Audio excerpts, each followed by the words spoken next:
जय सनातन धर्म की प्रिय सनातनियों, आप सभी का स्वागत है हमारे इस कार्यक्रम में। सनातनियों, इस समय पर दुनिया एक ऐसी स्थिति में जा रही है जिसका अंत, या यूँ कहिए कि जिस चीज की समाप्ति केवल और केवल अंत है, विनाश है। मैं ये बात आपसे क्यों कह रहा हूं? क्योंकि इस समय पर अमेरिका के राष्ट्रपति डोनाल्ड ट्रंप जिस तरह की नीतियों पर काम कर रहे हैं, उन्हें खुद को भी ये नहीं पता होगा कि ये नीतियां आखिर अमेरिका को और इस पूरी दुनिया को कहां लेकर जाने वाली है।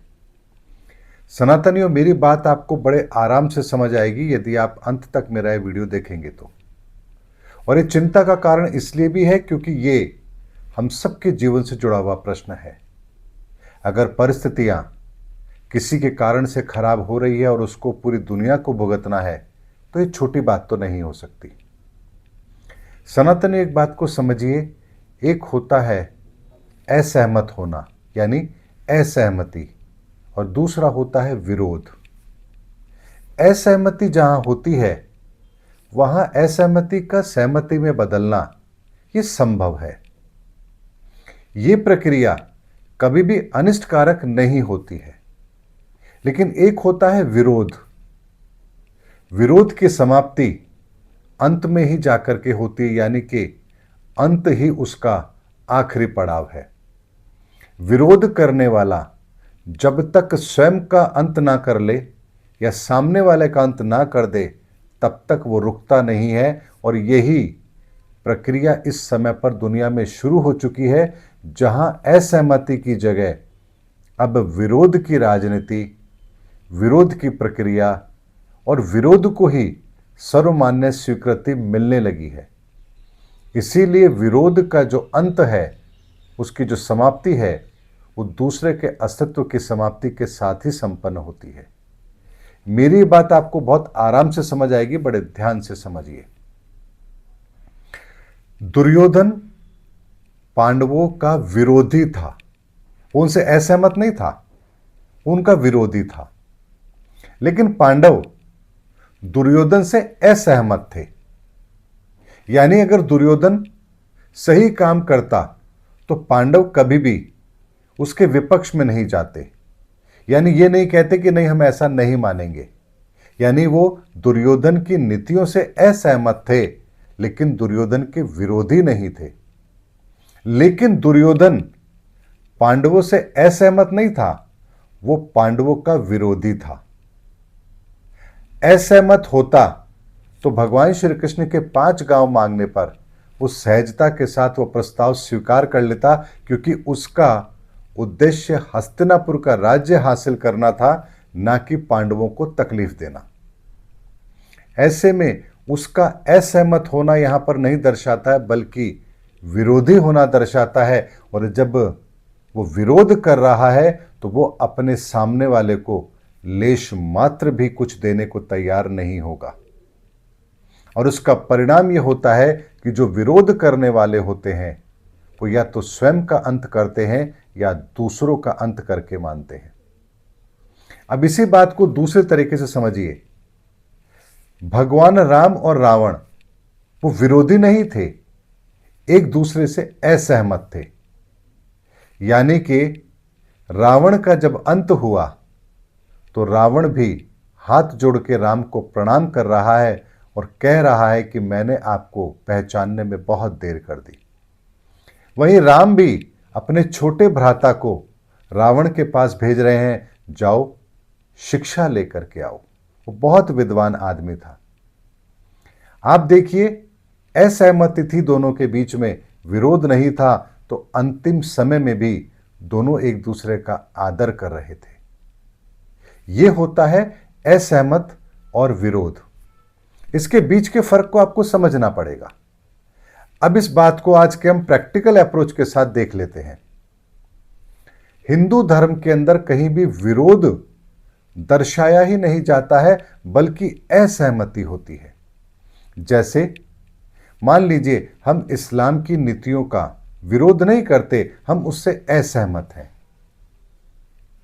अगर हम उससे असहमत हैं तो वो चीज हम अपने पर लागू नहीं करेंगे, लेकिन अगर वो स्वयं कर रहे हैं, नमाज पढ़ रहे हैं या और कुछ काम कर रहे हैं, तो हमें उससे कोई विरोध नहीं है।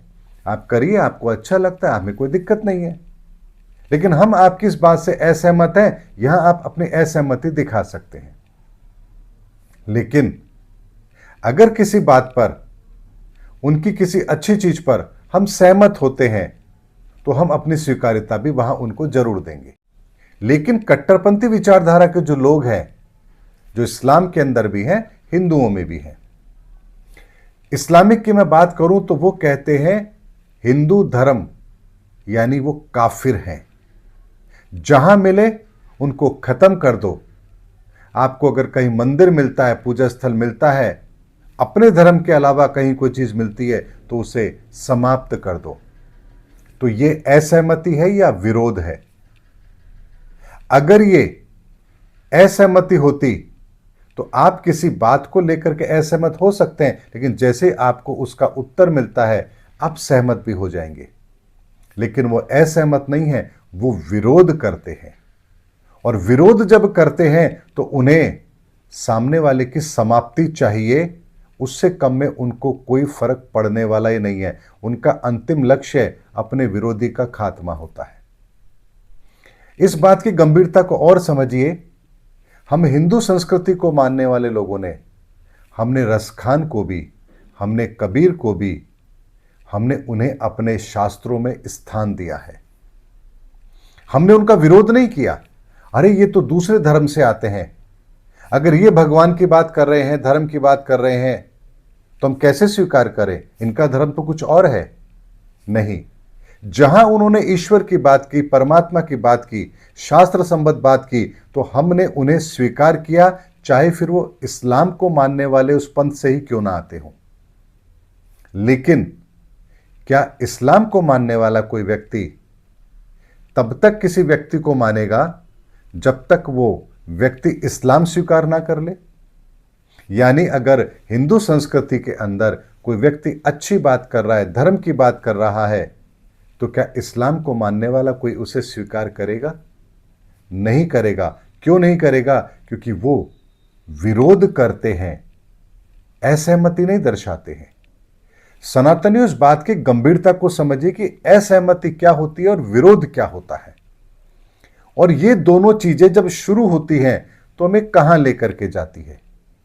असहमति कभी भी विनाश का कारण हो ही नहीं सकती, क्योंकि जहां आपकी असहमति, जिस चीज से आपकी असहमति है, अगर वो प्रक्रिया सुधरती है, आप सहमत भी हो जाएंगे। लेकिन अगर आप विरोध कर रहे हैं तो कुछ भी हो जाए, आपका ये विरोध शांत कभी हो ही नहीं सकता, क्योंकि आपका विरोध किसी चीज से है, और जिस चीज से आपका विरोध है उसकी समाप्ति ही आपका अंतिम ध्येय है। और यही प्रक्रिया इस समय पर पूरी दुनिया के अंदर चल रही है। विरोध की राजनीति, यानी अगर कोई हमारी बातों से सहमत नहीं है तो उसे जड़ से ही समाप्त कर दिया जाए। तो क्या ये राजनीति, जो विरोध की राजनीति होती है, क्या एक दिन ऐसा माहौल नहीं बना देगी जहां आप सामने वाले के अस्तित्व को ही समाप्त करने पर उतारू हो जाएंगे, क्योंकि उसका अंत ही आपकी संजीवनी है। यह प्रक्रिया तब चलती है जब हम विरोध की बात करते हैं। यही बात हमारे परिवार में भी होती है। अगर हम किसी को अपना विरोधी मान लें तो हम उसकी हर बात को गलत साबित करने की कोशिश करेंगे, उसकी बात का विरोध करेंगे, क्योंकि हमारा विरोध उस व्यक्ति से है, फिर चाहे वो अच्छा कह रहा हो या बुरा कह रहा हो। लेकिन अगर हमारी असहमति है तो हम कहेंगे कि हम आपकी इस बात से सहमत नहीं हैं, क्योंकि आपकी इस बात के अंदर ये नुकसान है। यहां वो व्यक्ति भी अगर आपसे असहमत है तो उस बात पर विचार करेगा और कहेगा, हां आप जो कह रहे हैं वो ठीक है, इस बात की प्रक्रिया को बदला जाना चाहिए। अब आप दोनों की असहमति सहमति में बदल गई है। लेकिन अगर आप विरोधी हैं तो आप कभी भी एक दूसरे को सहमति दे ही नहीं सकते। और इस समय पर दुनिया के अंदर भी ये जो विरोध की राजनीति है, ये अपनी चरम सीमा पर आ चुकी है। डोनाल्ड ट्रंप जो उनके पक्ष में नहीं है उसको समूल तरीके से खत्म कर दो, उसके विरोध में खड़े हो जाओ, उसको किसी भी तरीके से अपने सामने घुटने टेकने पर मजबूर करो। ये विरोध की राजनीति होती है। आप भारत की किसी नीति से सहमत नहीं हैं, आप अपनी असहमति दिखा सकते हैं, भारत सरकार भी उस पर विचार करे, सहमति बनी, काम हो गया। लेकिन हमें भारत सरकार की किसी भी नीति का समर्थन करना ही नहीं है, हम उसका विरोध ही करेंगे, या हम दुनिया के अंदर जो सरकार हमारे पक्ष में नहीं है हम उसका विरोध करेंगे। तो ये विरोध एक दिन हमें अराजकता की ओर लेकर जाता है, अशांति की ओर लेकर जाता है, और दुनिया के अंदर ऐसा माहौल खड़ा होता है जो ठीक नहीं है। जैसे अगर मैं आपके सामने बात रखूं, ईरान अमेरिका से असहमत नहीं है, अमेरिका का विरोधी है। अगर विरोधी है तो उसकी कोई भी बात अमेरिका को समझ में नहीं आएगी और ना ही अमेरिका की कोई बात उन्हें समझ में आएगी। लेकिन यूक्रेन और अमेरिका के बीच में असहमति है, थोड़ा सा बार्गेनिंग किया, दोनों किसी बात पर सहमत हो गए। ठीक उसी तरह से समझिए जैसे रशिया आज डोनाल्ड ट्रंप के साथ बात करने को तैयार है, क्योंकि दोनों के बीच में असहमति है जो सहमति में बदली जा सकती है। लेकिन जो बाइडेन और रशिया के राष्ट्रपति के बीच में विरोध था, तो किसी भी कीमत पर वो विरोध समाप्त हुआ ही नहीं।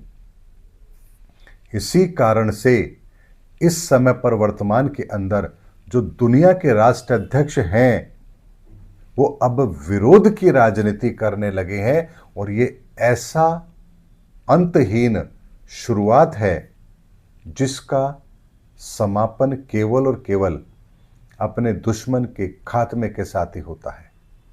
ऐसे में ये जो विचारधारा है, ये विचारधारा धीरे धीरे इस दुनिया को तोड़ने का काम करेगी, और दुनिया यदि टूटी तो एक शक्तिशाली राष्ट्र दूसरे कमजोर राष्ट्र पर हमला करेगा, कोई उसका साथ देगा नहीं, और स्थिति ऐसी बनेगी जो इस पूरे संसार को अशांति के दौर में पहुंचा देगी।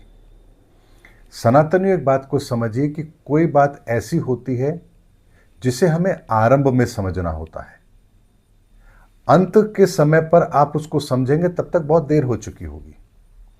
जैसे ईस्ट इंडिया कंपनी भारत में आई तो क्या उसने पहले दिन ये कहा कि हम भारत पर शासन करना चाहते हैं?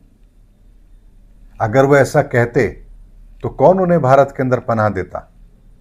लेकिन उन्होंने एक व्यापारी बनकर के कदम रखा, उनकी नीतियां अलग थी, उन्होंने अपने नीति को लागू करने के लिए जो जो षड्यंत्र वो कर सकते थे उन्होंने किया, और जब तक हमें उनकी मंशा समझ आई तब तक बहुत देर हो चुकी थी।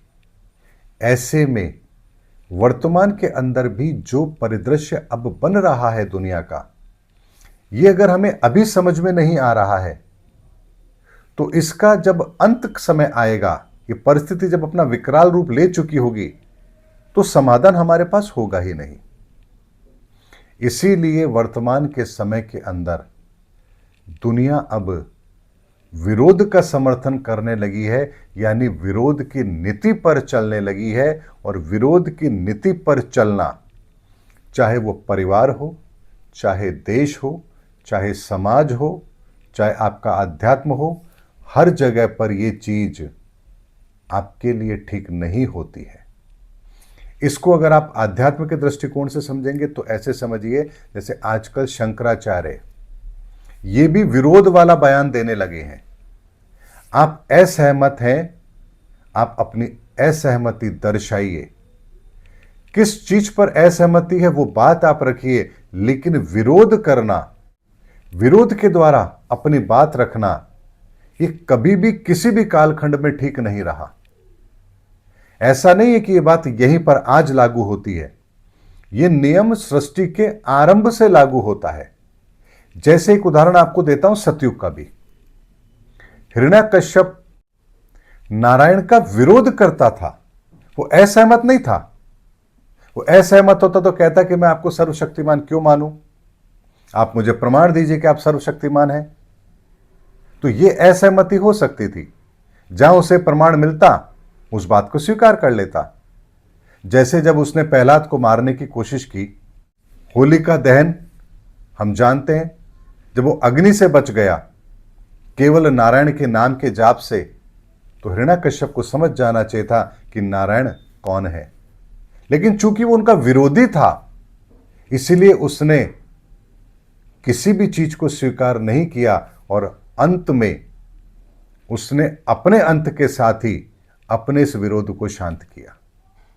इसीलिए ये नीति सृष्टि के आरंभ से लेकर आज तक इसी तरह से चली आ रही है, इसी तरह से काम करती है। बस समय और पात्र बदल जाता है, लेकिन परिणाम वही रहता है।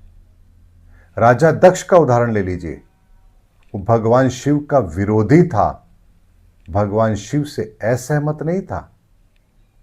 ऐसे अनेकों उदाहरण हैं जहां व्यक्ति विरोध कर रहा है और विरोध करने वाला व्यक्ति, ये हमारे जीवन में भी लागू होती है बात। अगर हम किसी चीज का विरोध कर रहे हैं तो समझ लीजिए कि हम अपने स्वयं के विनाश को ही आमंत्रण दे रहे हैं। इसीलिए विरोध नहीं, अपनी असहमति दर्शानी चाहिए। असहमति आपकी लंबी चल सकती है, असहमति आपकी कठोर हो सकती है, लेकिन विरोध नहीं होना चाहिए। विरोध ऐसे पक्ष को जन्म देता है जहां दोनों ओर से केवल और केवल विनाश होता है।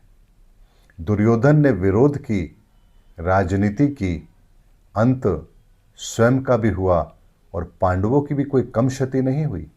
इसीलिए वर्तमान के अंदर ये पूरी दुनिया विरोध की राजनीति करने लगी है, विरोध को स्वीकार करने लगी है। अपनी असहमति की जगह अब वो विरोध का सहारा लेती है, और ये प्रक्रिया इस दुनिया के लिए ठीक नहीं है। उम्मीद करता हूं सनातनियों, बात बहुत गंभीर है और हमारी बहुत बड़ी समस्या का समाधान है। दुनिया के राष्ट्र के अध्यक्ष क्या करेंगे वो उन पर छोड़ देते हैं, लेकिन यही नियम यदि हम अपने जीवन में शामिल कर रहे हैं तो हम अपने विनाश को जरूर रोक सकते हैं। उम्मीद करता हूं सनातनियों, मेरा वीडियो आपको जरूर अच्छा लगा होगा। अगले वीडियो में आपसे फिर भेंट होगी, तब तक हमारे चैनल पर बने रहिए। जय हिंद, जय भारत, जय सनातन धर्म की।